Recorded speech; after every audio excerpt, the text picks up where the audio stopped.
I'm Lawrence Chard, and welcome to, or welcome back to, our Chards Coin and Bullion Dealer YouTube channel. Today, we're going to talk about an 1893 Queen Victoria Old Head gold £5 coin, otherwise known as a Quintuple Sovereign. Is it worth us trying to show this to the camera, or is it not? Probably not. We've got pictures we can show you on screen, so we'll show you some good pictures. And as ever, this is more interesting than a genuine coin because it's a fake. And to remind myself of times and dates, we saw this back in about March, I think. And a customer brought this in to us. I think it's the first time we'd seen this particular person. I'm sure there were some other coins in with it that he showed us. Maybe we bought them sovereigns. I can't actually remember that in detail now. But I saw this coin at arm's length I think it was in a PVC folder, then it was in a plastic bag. And I saw it at arm's length, that sort of distance, on the counter, and thought, that doesn't look right. Reached over and had a look. Can I look at this? One of our other staff members was dealing with the gent, but I chipped in and interfered and helped, or whichever it is, and had a look at it and said, yeah, basically that doesn't look right. I'm sure that's a fake. Do you mind if we take photos of it? And also we'll stick it in our Niton tester. But at that stage I had already worked out that it was a fake. I was about 99% certain in that length of time of first seeing it, but then just double checking it, I was then much better than 99% certain even before we tested it. We posted something about this on the Silver Forum, and we'll give you a link to that particular post, in fact. And the thread was about eBay sellers or traders and HMRC. Is basically, do you have to report your sales, or the fact that HMRC were now going to require eBay to send them information about it. And as part of the conversation, I can't think how it happened, I chipped in that we'd had this particular coin brought into us recently, and the customer that had brought it into us told us that he had bought it on eBay about 6 months before that, but at 6 months, probably a bit too late. And on the eBay listing, if you have a look at it, you'll see that I said that we'd taken photos and we'll post them at some stage soon if anybody's interested, which they were. We did also test it at the time, and I've got the test results.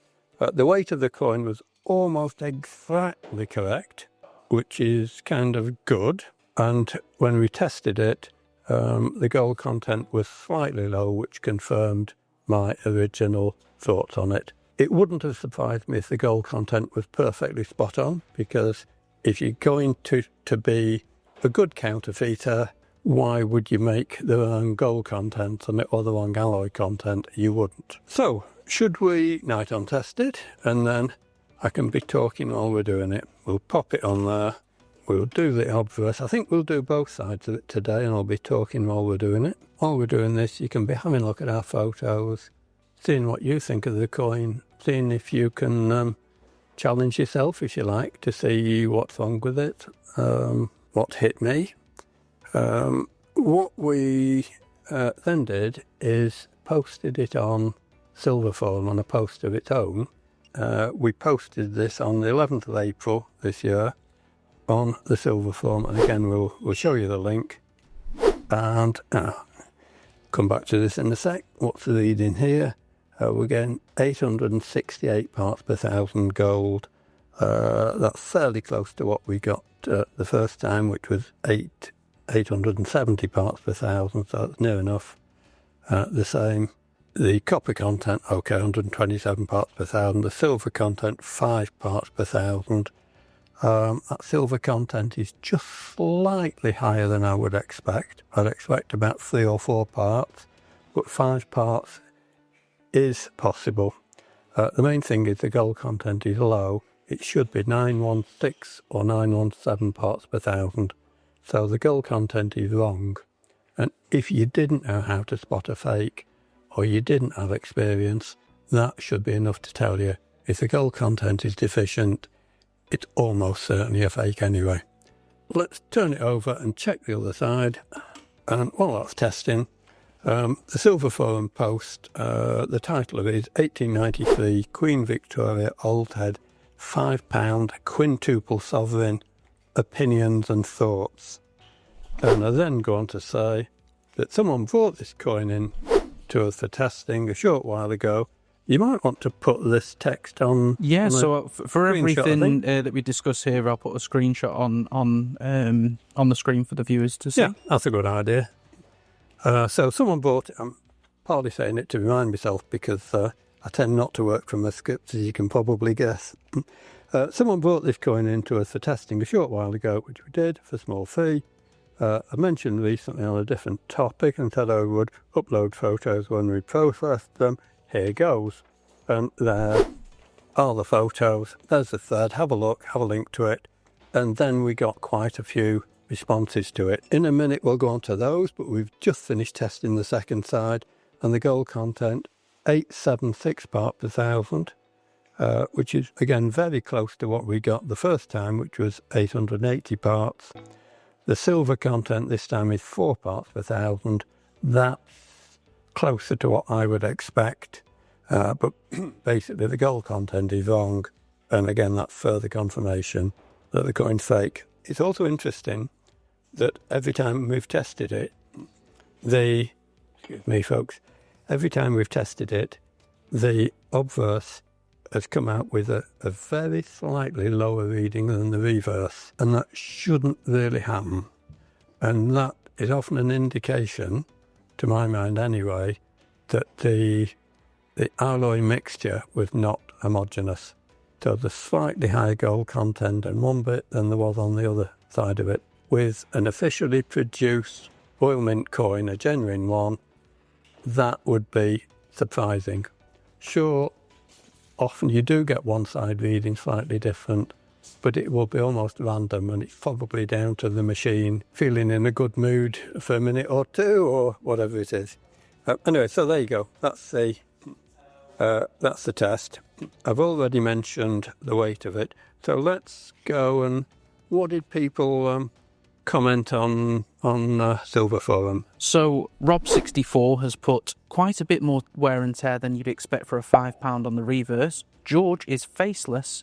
3 in the date is technically wonky, and the obverse looks a little bit polished and cleaned. BP is very poorly defined. Most of the people on Silver Forum are collectors, stackers.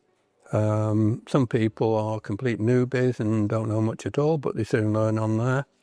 And I often post things like this and make a little game of it, or a little challenge, put something on there and invite people to say what they think. And yeah, this guy's spotted quite a few things there, and that's good, perceptive comment. I don't think I commented on that at the time, did I? Just gave him a thumbs up or a smiley face.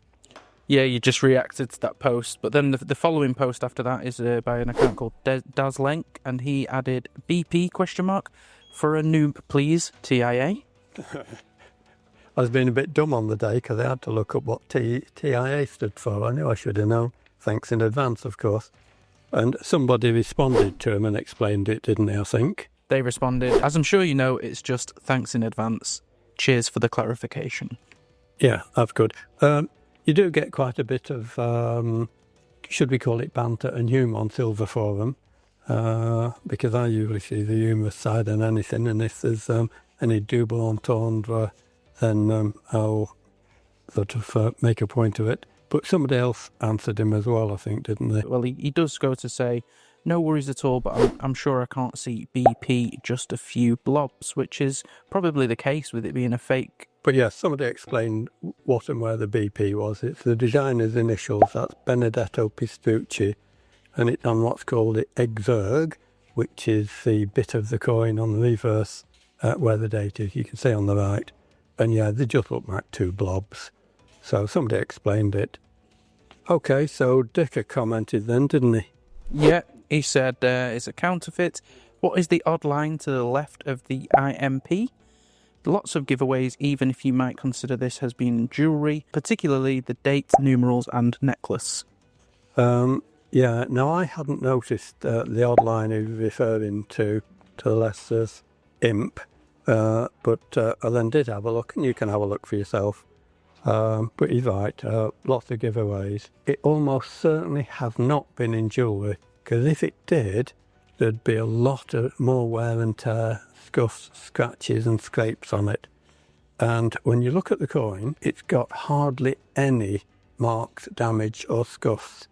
And yet it looks very weak or weakly stuck, or maybe even worn. If it was worn because it'd been in circulation or jewellery, it would have marks and scratches. So Sherlock Holmes would deduce here that the two things don't add up. It can't have been in circulation because it doesn't, or in jewellery because it doesn't have those marks and scratches. It must look now just as it was more or less on the day it was made. And the conclusion from that is that somebody's made a mould from a genuine coin, and then they've cast from the mould they've made, and every time you reproduce, you lose some detail. And that's the big giveaway on that. Who says what next? Okay, so Spider has then commented, it's definitely not a genuine £5. That coin would never have had such a weak strike. Victoria hair details are completely missing. The numerals are not good. What with that heel at the back of his slipper right foot? His sword arm looks like a skeleton. Genuine is muscular. Yeah, again, all good detailed, all very perceptive. And this is great because this is lots of other people doing my job for me. I hardly need to do anything, just invite comments and then have a think about them. The next one made me laugh. Looks like the £30 note I've got. And if you notice, I actually found in my photo of an image of a genuine £30 note, because not everyone realises that they exist. The £30 white Bank of England note looks a bit like an old white fiver. Probably highly valuable, probably worth £2,000, £3,000, £5,000, £10,000. I don't know much about banknotes. Some wag said it hadn't been out of my pocket for a while. There's always a lot of humour on silver for them. The next comment there is Silverbug101. Without looking any further, that date just looks so wrong. A definite fake vote from me. Yeah. Mintmark, he's then compared some pictures of a VF example from an auction online, and a lot of unusual details seem to be in the right place, like the overlapping serifs on the EF in def. But everything has had the top worn away, and it's hard to know if this is what you'd end up with. He then goes on to say he doesn't like the mottled finish, from Victoria's chin down to the front of her neck, and also on the dress between the pendant and the garter star. And the dots in the legends all seem to have holes in the middle. So that's quite an in-depth comment. Again, very perceptive. There's some of that detail that I hadn't actually taken in or taken on board. Firstly, because I didn't need to look in that sort of detail. But it is interesting that different people will see different things on the coin, and they'll look at it in a different way. And all these points are little clues in case you needed any. And then just moving on, we have got JB Vox, who asks a question which I know that you get asked a lot, and also I heard someone in the showroom asking that earlier. It says, "Hi Lawrence, do the fakes you see regularly have the requisite gold content and correct carat weight, or do you see a variety of weights, thicknesses, diameters, and percentage gold content?" I think if I was to reply to that, I'd tell him to subscribe to the YouTube channel. Yes. He then goes on to say, "Dare I ask how close to spot you purchase these fake coins for? Obviously, you buy them for the gold content, and do you keep them intact, or do you smelt them?" Okay, and I think from memory my answer is it varies a lot.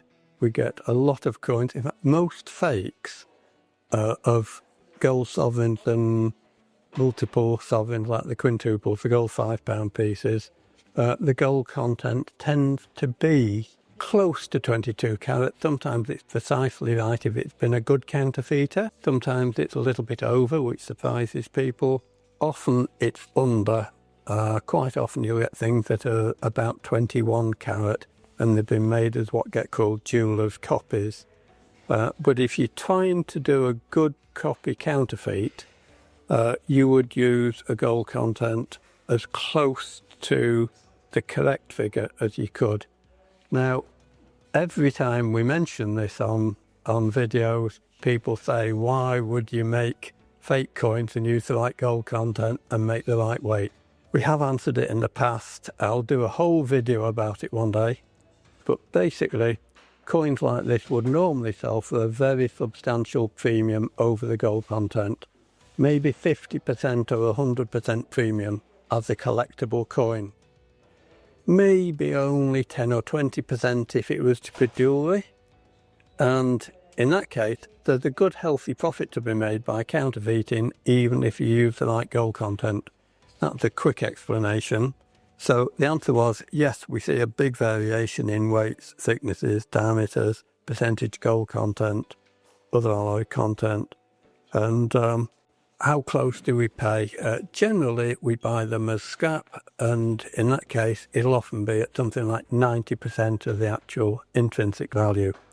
What we then do is usually photograph them if we haven't already done. Sometimes we make a video if it's an interesting enough coin. Then we have a choice. Some very interesting things get added to our black museum, but most of them we can't afford to keep every fake we see.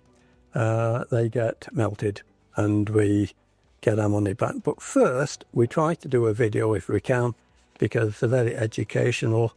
And if we can help collectors, stackers, investors, anybody else interested there to know a bit more about coins, how to avoid buying fakes, how to spot fakes, we will do. There's no money in that for us, but you know, it's something we've always done. We've always tried to help people with advice, and it's kind of part of who we are and what we do. It tends to come back to us on a long-term basis because, yeah, people know that we know what we're doing, and they often come to us when they want to sell coins or buy coins. Where are we? End of advert. Yeah, I think that you've covered everything there, because the thread then goes on to talk about the Black Museum and talk about the fakes that we've got in there. I know you did make a joke about someone spelling on. Have you ever seen fake gold Britannias, but they've spelt the word Britannia wrong? So you said if they said Britannia on them, spelt like that, you could be reasonably sure they were fake. And yeah, I'm always pulling people up on spelling. And the great thing from that is, when I do a typo or a spelling error on anything, on Silverform or occasionally on our website, anybody from Silverform pounces on it, which means that I've got thousands of people doing our proofreading for us, free of charge, and we're very grateful for that. And we often say that if you spot our deliberate error, you can win a pint of beer. So there we go. Yeah, I point out the misspelling of Britannia. And actually today, when I was just running through the Silverform post, I saw somebody had put a couple of posts there about BRITT being an abbreviation for Britannia. And of course, that strikes you as a bit odd and makes me think. Anyway, the guy went away and did some research and came back with answers on it. So I've learnt something today from them that I didn't expect to learn. But every day is a learning day. I learn things every day. I try and pass on some of our experience and knowledge. Is there anything else we need to say there, Christian? I think you have covered everything relevant in that thread, but we will leave a link to that thread in this YouTube video description too. Right, what else have I forgotten? Oh, I've forgotten to say that if you like the video, please subscribe. Give us a thumbs up if you like it. Give us a thumbs down if you don't like it. And more importantly, ask questions, add comments. So I think that's it. I'll stop whittering on. Too long anyway. Thanks for watching. We hope you've enjoyed the video. Don't forget to comment, and we'll see you later.